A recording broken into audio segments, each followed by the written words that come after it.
These aren't well-known stories of Indigenous slavery, and that this is kind of the epicenter of where that happened. There's something about working together that really feeds the community and makes it grow. It's a project about healing this place, and how do we tell the story and uncover those truths.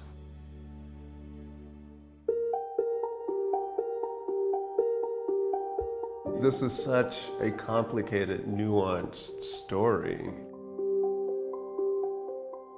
We don't want to talk about it. We don't want to know about it. Yeah, I think that's it. This exhibit really discusses and explores the history of Indigenous captivity that we know took place in the San Luis Valley and in southern Colorado. The way that we have uncovered a lot of this history is through listening to people who have been impacted by this. In some families, this maybe wasn't talked about. We've been finding these stories and like making those connections and helping them to understand the past so that they can come to terms with it, or to actually be validated by these stories that they were true. This is Navajoe. This is an attempt to use art to give people an opportunity to have a conversation that the powers that be don't want to be had. They just want to talk about the happy outcome. And that wasn't true for everybody who was in this region. There were no happy outcomes for the people who were displaced and the people who lost their culture and their traditions and their livelihoods. People need to know this history.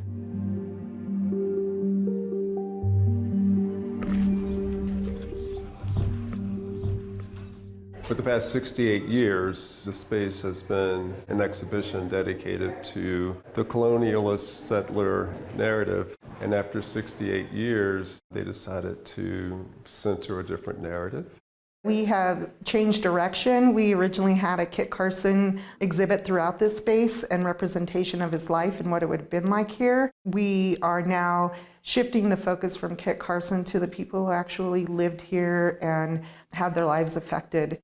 We know that where we were at was home to different Indigenous communities. Of course, the Ute, the Apache. The fort sits in the shadow of Mount Blanca, or Cisnagini, which is one of the 4 sacred mountains of the Navajo. We know that this space that we're in is the northern edge of the Spanish frontier. It was later Mexico. And then after the Treaty of Guadalupe, Hidalgo becomes the United States. And Indigenous people were part of the trade. They were considered commodities and they were sold, bought and sold. Raids were made upon the Indigenous people, and they were sold to wealthy people who could afford to have domestic help and also labor. And so they were taken from their tribes and assimilated into Spanish life, or whether it was a different tribe's life, and just basically robbed of any of their Indigenous cultures that they carried with them. I have a personal connection to that history. I have an ancestor who was an Indigenous captive. My great-great-grandmother, her whole family was killed except for her and her young daughter. And so she really didn't have anything to go back to once they did sell her off. However, she knew she didn't want to be there, and she ran away several times, and they kept bringing her back. So at some point, she had to accept her fate and that she wasn't going to be able to leave or escape and go back to where she came from. I feel like there's a lot of stories similar to that, and so we started this work to find those stories. Kit Carson was part of that story because he did have his own Indigenous son as well, assimilated into his own family. Juan Carson was enslaved by Kit Carson. About 1870, Juan sat for a portrait. He belongs in this house in a big, powerful way, having lived here. On the right is Gabriel Woodson. He was 12 when that photo was taken, and within a few years had become a hardcore alcoholic who, by his late teens, I think, had been shot and murdered in a bar fight. It was fascinating coming from a history of enslaved people and realizing that both pre-dating African slavery and post-dating African slavery, was the movement of Native people. After the Emancipation Proclamation, there is rumor or word in Washington, D.C. that there's this practice in the West of Indigenous peoples being held captive. Directions were given to Indian agents in the West to really try to understand how widespread this practice was. This is a list of Indian captives who have been purchased for the services of the citizens of Conejos County or the citizens of Costilla County. Under the column that is labeled name of Indian, these are Spanish names, right? Or in some cases, maybe an Anglo name. Certainly not the person's given name. And so immediately we can think about identity being stripped away, right? And that disconnection from where someone is from. This document is a census that was taken in 1865 by Lafayette Head, who's the Indian agent in Conejos County. He was responsible in some ways as an ambassador to the Utes, but as an ambassador, he was also complicit in maybe keeping the Utes sort of in a really fragile state, near starvation, in a welfare state, really.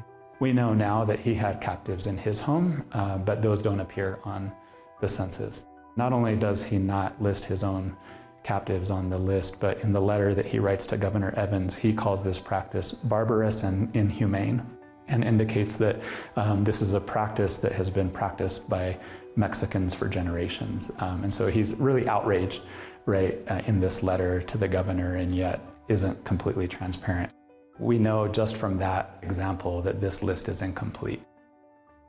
But one time the military thought that Head made most of his money based on the sale of indigenous slaves. So that may be one motivation. By 1870, he was the richest man in Conejos County. Both of these, or all three of these reports, are at National Archives. There's a note in the archives that is just a half-page long, and all it says on it is that he's accused of selling Navajo children. And it was determined that Head had withheld government provisions from the Indians, had speculated in government property, and that his interpreter was not proficient at speaking Ute. In this captives research, and due to genetics today, we know that he had had several illegitimate children by indigenous persons and Hispano. And he was the longest running Indian agent in Colorado. He held that position for 8 years. I knew of Lafayette Head, but I never knew that his house was here. We are sitting in a building that's part of the compound that was called the Conejos Indian Agency. There's a sawmill and grist mill that was just right there. Lafayette Head documented indigenous slavery in Conejos and Costilla County and in northern New Mexico. And it's in this house that he made those lists of all the children who were held in the households throughout this region. My family has lived in Conejos County for at least 6 or 7 generations, and we still live in the same village. I would say that I grew up fairly traditionally. The majority of people spoke Spanish as a first language, and many people didn't speak English. My grandparents, my great-grandparents. After the Mexican-American War, there was a lot of opposition for anything south of the Arkansas River to be part of the state because it was considered too Mexican. And of course, New Mexico took a long time to become a state also because it was also considered too Mexican. It was like the Puerto Rico of the time. Like it's something else.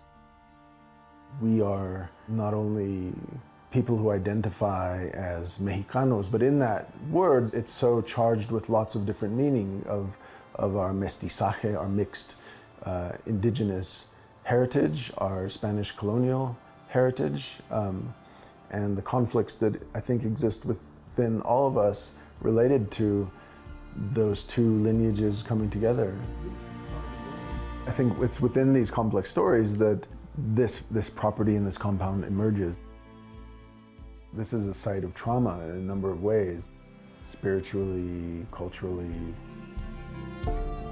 The room that we're in now was thought to be the slave quarters, and that's through oral history that story has continued. But I actually want to think about how we're excavating those truths and revealing them and talking about things that might be painful to talk about. To speak that truth, I think, is an important step in healing. I think share that story also through creativity and art and design. I am an artist, a professor. I have this deep interest in just the architecture of the region. Good morning, everyone. Would everyone come in closer here? The next thing we're going to be doing is doing an earth plaster workshop on the outside.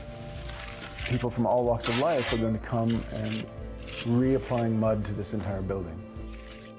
We can take on our traditional knowledge to heal these buildings.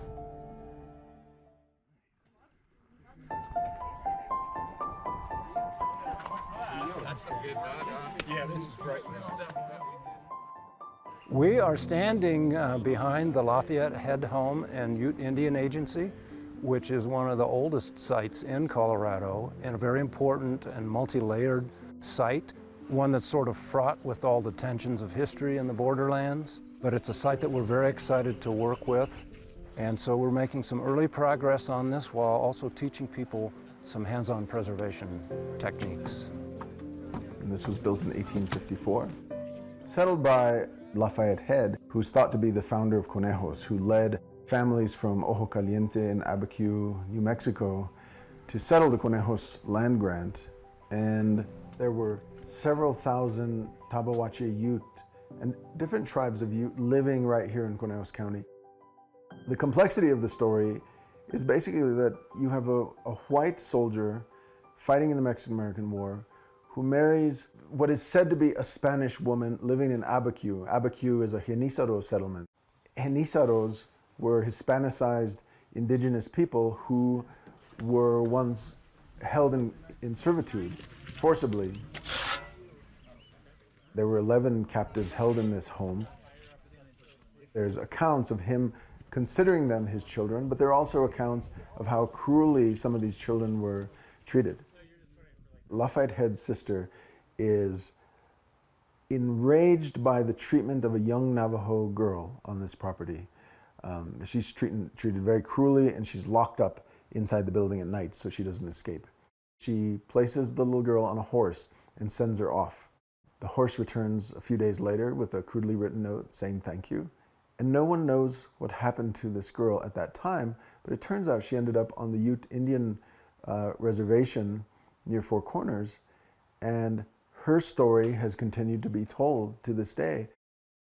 One of the stories that is told here, and this is an account by someone who heard it firsthand from his great-grandfather, and then he shared it with me. Apaches would bring children to the front of the church and call for the priest to buy them. And the very first time this happened in Conejos, the priest came out and said, we are God's people, and we do not buy children. And the Apaches slaughtered the children in front of the church. And a week later or so, they came back with more children and said, are you going to buy these children now? And so the priest bought the children and then distributed them through adoption to the families within the community. And so there are these adoption records in the church. People didn't want to see the kind of violence that was occurring, but they also took advantage of it. I think in some ways this site is the founding of Colorado, and the complexity of cultures that were coming together, and the way that the territory was shaped as part of a larger Manifest Destiny project in which he was one individual who had a role in that. The majority of the building was largely destroyed in the 1970s, and so I've been working on ways to share that history, which is really complex, and also in doing so, maybe try to preserve this building in some way. What we have left here is just a fraction of what was here at one time, but it's enough to tell the story, and it's an important story to be told. One of the things I love about this project is not just creating a museum that's stuck in time, but creating a living place where people can interact, understand the history, but also hopefully think about what that means for the future, and how do we not just lose those roots and become a beautiful place that people don't understand the history of or know how it came to be the way it is. There's a lot of opportunity to learn firsthand, and how do you care for these places in a real way? This group of people came together under the auspices of Colorado Preservation Inc. to this adobe workshop. Adobe is one of the oldest tangible traditions that we have in the southwest of the United States. The adobes are bricks made of a mixture of clay, straw, sometimes manure, and water. And adobe, it's always sun-dried. Behind me, you can see a wall of an old house made of adobe. What they're doing here, the plastering, it's an old tradition that serves two purposes. It protects the buildings and gives beauty at the same time. And it's a traditionally that sadly has been, it's almost gone, it's vanished. The tradition of adobe, it's there, the knowledge, but it's dormant. And I do strongly believe that it's up to us, the younger generations of adoberos and adoberas and enjarradoras, to maintain the tradition. We say, we batir el soquete. You do it with your feet. And there's a sound that the soquete, the clay, makes. Once that sound is, you know it's ready. You know, the sound with your foot. This workshop, we were focusing on mud plastering and putting the mud kind of in like spots that really needed to be filled in. People also worked with wooden trowels and metal trowels. And then understanding the historical relevance of this space, because it's very complex. This used to be my former home. I was born and raised here. I had a wonderful childhood here. We used to find old coins as a family. Nobody had to tell me. It kind of spoke to me as I was growing up throughout the years, what it was all about. This place deserves to be recognized. It's a very special place. Taking a U.S. history class, the history is told from an Eastern perspective, right? The 13 colonies, as though nothing was happening in this part of the world. But to be able to kind of reframe that around what's happening in the valley, northern New Mexico, as it becomes sort of part of different systems over time. Started learning a little bit more about the Lafayette Head House. Very happy now that it's one of Colorado's most endangered places, which despite the name means that it's on track to be saved and preserved for years to come. If adobes are well preserved, they can outlive you for generations.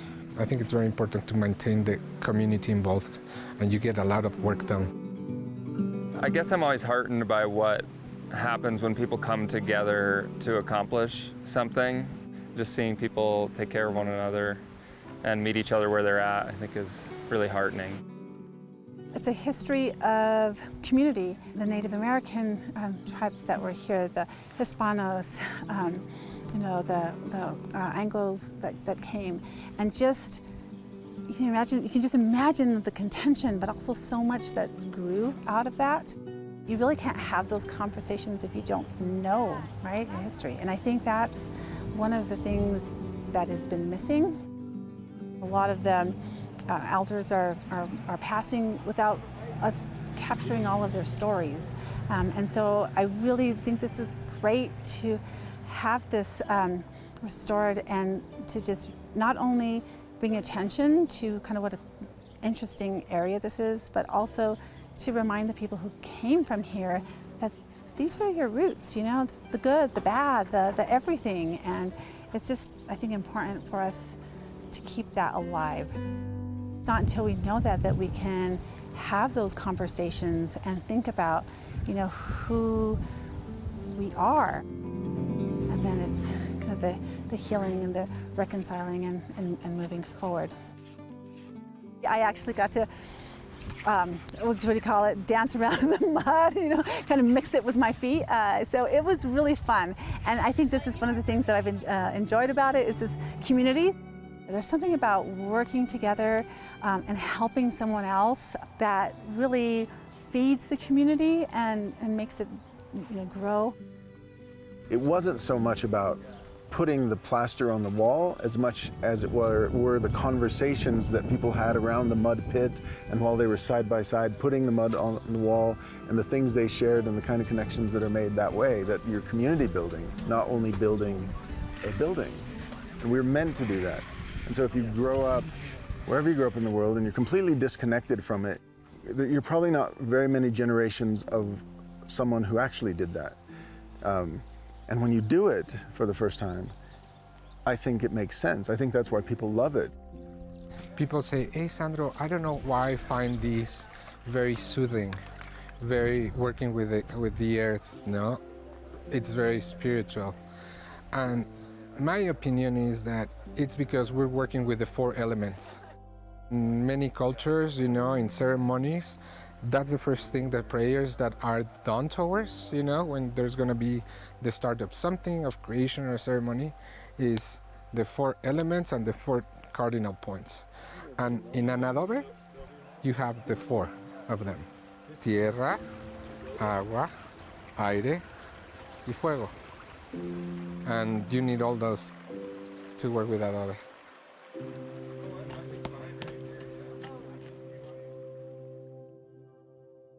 I think of this project as a project of healing. Healing this property and maybe healing relationships and mending relationships that have been severed for a really long time. This work has been instrumental in bringing people to this same point and getting them to understand what their history was, and they were part of this history. We're hoping through this exhibit will raise awareness of the topic, but also invite in community conversation and dialogue around not just the history, but how that might still resonate and impact the people that live here today. We still have slavery going on. I mean, women and girls are taken into slavery and they're used for trafficking. Do we have a record of how many have died, have committed suicide due to their traumas? This story, I think, is one of those borderland stories. You talk about communities converging and the outcomes. Sometimes there's, innovation and collaboration, really amazing things that come through those interactions. Sometimes there's real tragic things that come out, and this is one of those tragic stories. We've got several examples of people who've come forward because of a rumor that they had heard from an aunt or a grandmother, that when they reached out to us, we've been able to connect them to scholars or look at some of our research and share that back and make some of those connections and draw some of those lines together. I feel like the national discourse has made this even more important and more relevant. I feel like the stories of people of color have always been left out of the narrative, and I feel like people are starting to focus on these pieces. And people are relying on DNA a lot these days, and they're finding out that they actually do have Native American, Indigenous blood in them, and grown up thinking they were one person and now finding out they're another, and then seeking out that history. So I think that that's changed and helped us a lot as a nation try to rediscover ourselves and make that equitable across all historical narratives. These aren't well-known stories of Indigenous slavery, and that this is kind of the epicenter of where that happened, and those aren't well-known at all. I could go across the street and talk to someone who grew up here all his life, probably for several generations. They might not know anything about it. And so to speak that truth, I think, is an important step in healing. I was having a conversation with another descendant out there earlier, and we were talking about what that does to everything you thought, your life was like, or who your family was. And it's like finding out that there was a piece that was lost that you could have had, like a piece of your history, like a piece of your culture that got lost because of this incident. But then at the same time, you have to recognize that you may not be here if that hadn't been what they went through.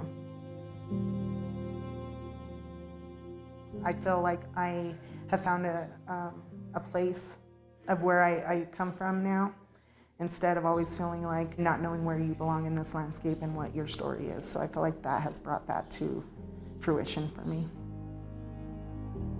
It's really difficult to define and just to say, this is who we are. Rather, I think it's more important to recognize all of the pieces and parts that have made us who we are at this moment.